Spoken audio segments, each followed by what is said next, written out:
سەرەتا پەیمانگای هونەرە جوانەکانم تەواو کرد لە ساڵی 1970. دوای پەیمانگا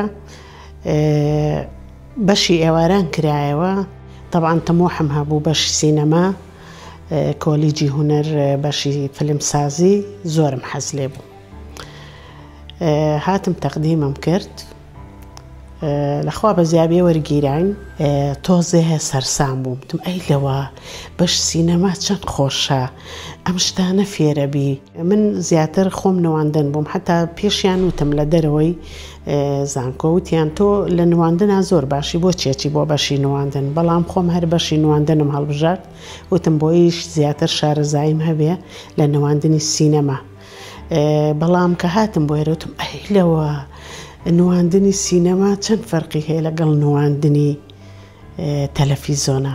من داوا لە ئەو خوێندکارانە کەم کە حەزیان بەهرەیان تایە بۆ بەشی فیلمسازی، هەتا زووە وەرن فۆرم پڕکەنەوە، مەچن بۆ شوێنەکانی تر. ئەم هەلە لە دەست خۆت مەیە، وەرە لێرە بخوێنە، مامۆستای باشی لێیە، هەموو ماستەریان هەیە و زۆربیان دکتۆران هەیە. شتی باش فێرەبی، دڵنیا دەکەم شتی باش فێرەبی لە بەشی فیلمسازی.